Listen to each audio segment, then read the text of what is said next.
الرحمن الرحيم ዛሬ ለየት ባለ ታሪክ አሳዛኝና መሳጭ በሆነ ከነብዩ ሰለላሁ ዐለይሂ ወሰለም ባልደረቦች መካከል የነበረው ታላቁ ሰሃቢ ወህሺ ኢብኑ ሐርብ ረዲየላሁ ዐንሁ የሱን ታሪክ ይዘን ቀርበናል።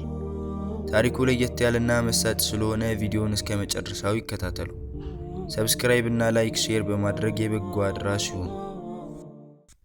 ወህሺ ኢብኑ ሐርብ አልሐበሺ ረዲየላሁ ዐንሁ ከኢስላም ጋር ባይተሳሰር ኖሮ የዚህን ሰው ስምና ማንነት ማንም ባላስታወሰና እንደ ዘበት ተረስቶ በቀረ ነበር። እስኪ በምን ምክንያት ሊታወስ ይችላል? ከዘር አይሉ ከደህና ዘር አልተወለደ፣ ሀብት የለው ንብረት የሌለው ሰው ነው። ሆኖም ግን የፍጥረተ ዓለሙ ፈጣሪና አስተዳዳሪ የሆነው አላህ ሱብሓነሁ ወተዓላ ነገሮችን የሚያየው እኛ ፍጡራኑ በምንመለከትበት መልኩ ባለመሆኑ የወህሺይም ጉዳይ ከተለያዩ ገጠመኞች ጋር እንዲተሳሰሩ እነሆ ፍቃዱ ሆነ። ወህሺ ጁበይር ኢብን ሙጥዒም የተባለ የመካ ሰው የግል ንብረት የነበረ ባሪያ ነው። አነጣጥሮ በጦር መምታት የተዋጣለት በመሆኑ ኢላማውን አልፎ አልፎ ካልሆነ በስተቀር አይስትም። በዚያ የባርነት ህይወት ጌታው ያዘዘውንና እንዲፈጽም የሚወደውን ብቻ እያደረገ የሚኖር አሳዛኝ ፍጡር ነበር። ከጌታው ጋር እንዲመገብ፣ እኩል እንዲራመድ ወይም ከእርሱ ጎን እንዲቀመጥ ፈጽሞ አይፈቀድለትም። በማንኛውም ጉዳይ ምክር ይለግስ ዘንድ አይጋበዝም። እንዲሁም ምስክርነቱን በፍጹም ተቀባይነት የለውም። ነፃ ሴትን ማግባት የማይችል ሲሆን ትዳር መመስረት ካሰበ እንደርሱ ባሪያ ከሆነች ሴት ጋር ብቻ መሆን አለበት። ወህሺ ኢብኑ ሐርብ በአስተዳዳሪ ጌቶቹ ዘንድ ሽቁጥቁጥና ትሁት የነበረ ሲሆን በየጊዜው ያለ በቂ ምክንያት ሐሳባቸውን ሲቀይሩም ሆነ ድንገት ደራሽ ፍላጎት ሲያዛቸው የሚፈልጉትን ነገር ከየትም ብሎ በማምጣት ነፍሳቸውን የማርካት ብቃት ነበረው። ይህ ሁሉ ቢሆንም ግን የባርነት ህይወት እጅግ በጣም አንገሽግሾት የነበረ ሲሆን አንድ ወቅት ነፃ እንደሚሆን ይሰማው ነበር። በበድር ጦርነት ጊዜ ሐምዛ ኢብኑ አብዱል ሙጠሊብ ረዲየላሁ ዐንሁ ታላቅ የሆነ የጀግንነት ውሎ አሳይተው ነበር። ነቢዩ ሰለላሁ ዐለይሂ ወሰለም የአላህ አንበሳ በማለት ጠሯቸው። በዚያ አውደ ውጊያ ብዙ ታላላቅ የሚባሉ የቁረይሽ መኳንንቶች ተገድለዋል። ለአብነት ያክልም አቡ ጀህል ኢብኑ ሂሻም፣ ዑትባህ ኢብኑ ረቢዓ፣ ዑመያህ ኢብኑ ኸለፍ፣ ዑቅባህ ኢብን አቢ ሙዓይጥ እንዲሁም አስራ የሚሆኑ ሌሎች መሳፍንቶችና ጀግኖች ተዋጊዎቻቸው ይገኙበታል። ይሁን እንጂ የቁረይሽ ከሃዲያን በበድር ቀን የቀመሱትን ሽንፈትና ይህም ሽንፈታቸው ያስከተለባቸውን ውድቀት መቀበል ባለመፈለግ የበቀል እርምጃ ለመውሰድ ዝግጅታቸውን አጧጧፉ። እነሆ ወህሺ ለዘመናት ሲናፍቀው የኖረው ከባርነት ነፃ ሆኖ የመኖርና እንደማንኛውም ነፃ ፍጡር ያለማንም ጣልቃ ገብነት ህይወቱን የመምሪያ ጊዜ የተቃረበ መሰለ። ይህ የሆነው አሳዳሪ ጌታው ጁበይር ኢብን ሙጥዒም እንዲህ ባለው ጊዜ ነበር። የሙሐመድን አጎት ሐምዛን አድፍጠህ መግደል ከቻልክ ያኔ ነፃ ሰው ትሆናለህ አለው። የሰማውን ባለማመን ወህሺ ሐምዛን ከገደልኩ ነፃ ሰው ሆናለሁ አለ። በዚህ ጊዜ ጁበይር ኢብን ሙጥዒም ጨዋ ሰው ምን ጊዜም አይዋሽም አለው። በዚሁ አይነት ወህሺ ወደ ኡሁድ ጦርነት ከሚዘምተው የቁረይሽና የአህባሽ ጥምረት ጦረኛ ጋር አብሮ ነጎደ።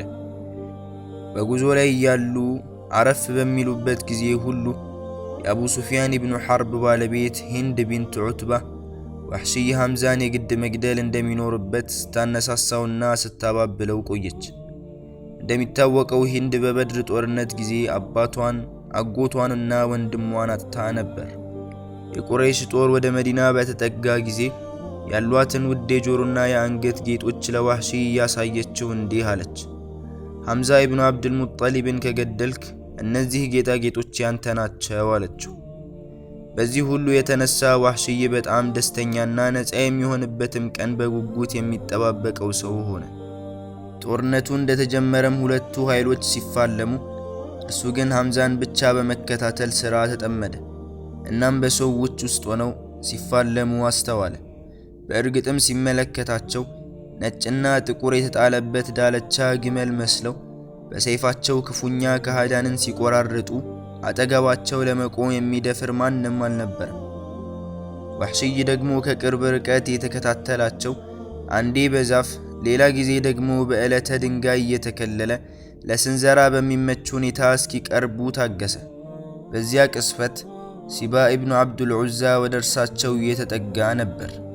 ሐምዛ ረዲየላሁ ዐንሁ እንዳዩት ና ወዲህ አንተ የምናምንቴ ቁራጭ ልጅ በማለት አንድ ጊዜ ሲሰነዝሩ አንገቱን በጥሰው ጣሉት። በዚያው ቅስፈት ግን ነገሮች ወደ መጥፎ አቅጣጫ እየተለዋወጡ ነበር። ሙስሊሞችም ከፍተኛ ሽንፈት እየደረሰባቸው መጣ። ወሕሽይ በአንድ ትልቅ ዓለት አጠገብ አድፍጦ ሐምዛ ወደ እርሱ እስኪጠጉ ድረስ በትዕግስት የተጠባበቀ ነው። ሐምዛ ረዲየላሁ ዐንሁ አቡ ዓሚር አልፋሲቅ እንደቆፈረው በሚታመን ጉድጓድ እግራቸው ሲገባና ዘንበል ሲሉ የለበሱት የብረት ጥሩር ከሆዳቸው አካባቢ ተገለጠ። ይህንን በሚገባ ከቅርብ ርቀት አድፍጦ ሲጠባበቅ የቆየው ወሕሽይ አሁን ኢላማውን በትክክል ማግኘቱን በማረጋገጡ ደጋግሞ ጦሩን እያነቃነቀ አነጣጠረ። ከዚያም በኢላማው አንጻር በኃይል ወረወረው። ውጤቱም በጣም አሳዛኝ የሆነውን ክስተት አስከተለ። አዎ የአላህ አንበሳ አሰዱላህ እና ተወዳጁ የነቢዩ ሰለላሁ ዐለይሂ ወሰለም አጎትና የጥቢ ወንድም በዚህ ሰው የተወረወረባቸው ጦር ከሆዳቸው በኩል ገብቶ ከጀርባቸው ብቅ አለ። በዚያው ቅስበት ሐምዛ ረዲየላሁ ዐንሁ ወደ ወሕሽይ ለመሄድ ሞክረው ነበር። ሆኖም ግን ጉዳቱ ከባድ ስለነበረ ለመንቀሳቀስ አልቻሉም። ወሕሽይም ሁኔታቸውን ራቅ ብሎ ሲከታተል ከቆየ በኋላ መሞታቸውን እንዳረጋገጠ ወደ አስክሬናቸው በመጠጋት ጦሩን ከአካላቸው ስቦ ካወጣ በኋላ ወደ ሰፈሩ ገሰገሰ። በኋላም ወደ ጁበይር በመሄድ ነፃነቱን ያቀዳቸው ዘንድ ጠየቀው።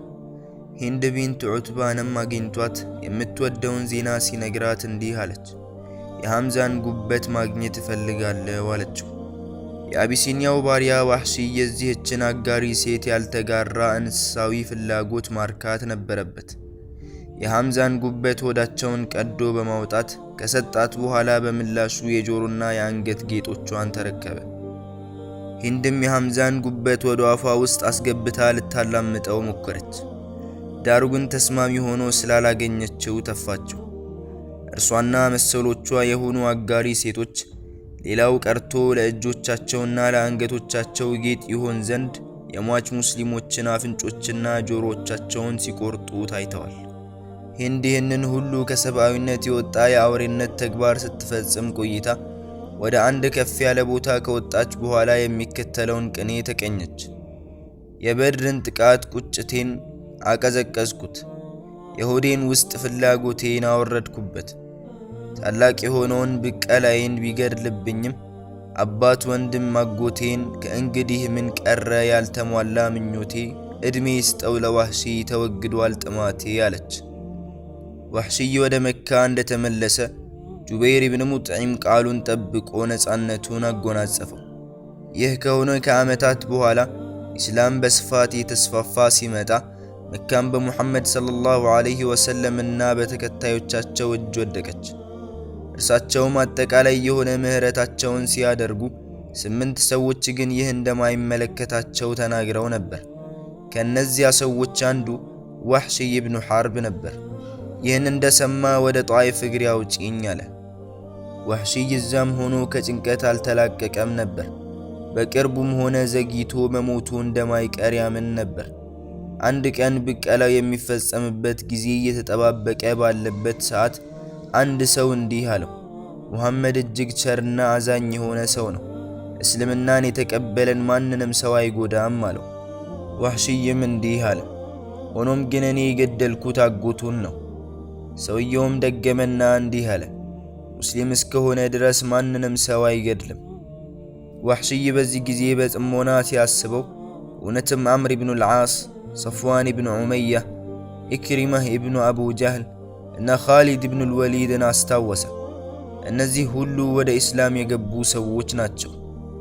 ከዚያ በኋላ ወሕሽይም ከጣኢፍ ልዑካን ጋር በመሆን መልኩንና ራሱን ቀያይሮ ወደ መዲና ተጓዘ።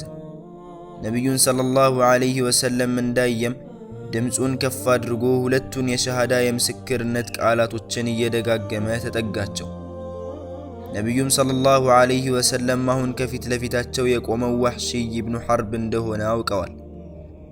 እርሱም የሰማዕታት አለቃ ሐምዛ ኢብኑ አብዱልሙጠሊብ ረዲየላሁ ዐንሁን የገደለ ነው። የሐምዛ አሟሟት መጥፎ ትዝታዎች ለቅስፈት የነቢዩን ሰለላሁ ዐለይሂ ወሰለም አንጀት አላወሱት። ምን አይነት አሳዛኝ ትዝታ ነው! ሐምዛ ረዲየላሁ ዐንሁ ለነቢዩ ሰለላሁ ዐለይሂ ወሰለም አጎታቸው ብቻ ሳይሆን የጥቢ ወንድማቸውና የዕድሜ ልክ ጓደኛቸውም ናቸው። ያም ሆኖ አሁን ደግሞ እነሆ ወሕሺይ እስልምናን ተቀብሎ ይህንንም በአዋጅ አሳውቆ በፊታቸው ቆሟል። የምስክርነት ቃሉን ሸሃዳ በማድረግ ነፍሱን አትርፏል። ነቢዩ ሰለላሁ ዐለይሂ ወሰለም ሙሉ በሙሉ በተያዙበት የአጎታቸው መራራ ትዝታዎችና ስሜት ውስጥ ሆነው ወሕሺይን እንዲህ በማለት ጠየቁት። ለመሆኑ ሐምዛን እንዴት አድርገህ ልትገድለው ቻልክ? አሉት። ወሕሺይ የሆነውን ሁሉ ተርኮላቸው ሲያበቃ በመጨረሻም ወደ ጦር ሰፈሬ ተመለስኩ። እዚያ ሆኜ ሳልወጣ ቆየው። ምክንያቱም የእኔ ዋና ተግባር እሱን ብቻ መግደል ስለነበረ ሌላ የማደርገው ነገር አልነበረኝም። የገደልኩትም ከባርነት ነፃ እንደምደረግ ቃል ስለተገባልኝ ነበር። ወደ መካ እንደተመለስኩም ነፃ ሆንኩኝ በማለት ትረካውን አጠናቀቀ። ነቢዩ ሰለላሁ ዐለይሂ ወሰለም ትረካውን ካዳመጡ በኋላ ለወሕሺይ የሚኖራቸውም ግምት አስተያየት አስፈራቸው። ምናልባትም በተደጋጋሚ ባዩትና ሐምዛን ረዲየላሁ ዐንሁ ባስታወሱ ቁጥር በውስጣቸው ሊፈጠር የሚችለውን ስሜት አሰቡት። ከዚያም እንዲህ አሉት፣ ከእንግዲህ ባላየህ እመርጣለሁ። ለመሄድ ሲዘጋጅ ካስተዋሉት በኋላም እንዲህ በማለት ምክር ሰጡት።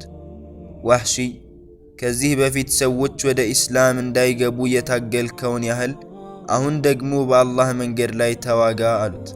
ቅን ከሆነ ልቦና የተሰጠ ምንኛ ያማረ ነቢያዊ መመሪያህ ነው። ወሕሺይ ባለፉት ጊዜያት በሰራው ኃጢአት እጅግ የሚጸጸት ሰው ሆነ። ይህንን ታላቅ የሆነ ኃጢአቱን ለማስፋቅ በአላህ መንገድ ደከመኝ ሰለቸኝ ሳይል ከመዋጋት ሌላ ምንም መንገድ እንደሌለው ተገንዝቧል። በመሆኑም የአላህን አንበሳ ሐምዛን የገደለበትን ጦሩን ይዞ በዚያ በመዋጋት ብዙ አጋሪዎችን ሊገድልበት ወሰነ። ነቢዩ ሰለላሁ ዐለይሂ ወሰለም ካረፉ በኋላ አቡበክር ረዲየላሁ ዐንሁ ቦታቸውን ሲተኩ ሙስሊሞች ቃል ኪዳን ከእርሳቸው ጋር ይጋቡ ነበር። በሌላ በኩል ደግሞ ብዙ አፈንጋጮችና ሐሰተኛ ነቢያትም ተነሱ። ነቢይ ነን እያሉ ከተነሱት ሰዎች መካከል ሙሰይለመተል ከዛብ፣ ጡለይሓ ኢብኑ ኹወይሊድ አልአዝዲ፣ አልአስወድ፣ አልአንሲና ሳጃህ ይገኙበታል። አቡበክር ረዲየላሁ ዐንሁ የመጀመሪያው የኢስላም ኸሊፋ እነዚህንና ሌሎችንም ሀያላት በጽናት ለመደምሰስ ኃይላቸውን ማነቃነቅ ነበረባቸው። ከሙሰይለማ ጋር በተደረገው ከባድ ጦርነት ለመሳተፍ ወደዚያው ያቀናው ወሕሺይ በየማማ ከሙስሊሞች ጋር ሆኖ የሙሰይለማን ሰራዊት ድል ለማድረግ ተቃርበው ነበር። ሆኖም ግን በኑ ሐኒፋዎች የሾለኩ ጠንካራ ምሽጎቻቸው ውስጥ በመግባት የሚወረውሩትን የቀስት ፍላጻ የሚቋቋመው አልተገኘም። ቆየት ብሎ ግን በራ ኢብኑ ማሊክ ረዲየላሁ ዐንሁ የተባለ ሙስሊም ጀግና በአትክልት ስፍራው ቀስ ብሎ በዘዴ ከተጠጋ በኋላ በአጥሩ ላይ በመንጠልጠል ግቢው ውስጥ ሊያርፍ በቃ።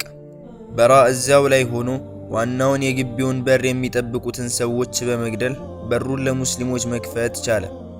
በተከፈተው በር ሙስሊሞች እንደ ጎርፍ ከገቡ በኋላ ወሕሺይ ግቢውን ሲቃኝ ከአንድ የሚያምር ቤት በር ላይ አንድ ሰው ሰይፉን እንደታጠቀ ቆሞ ተመለከተ።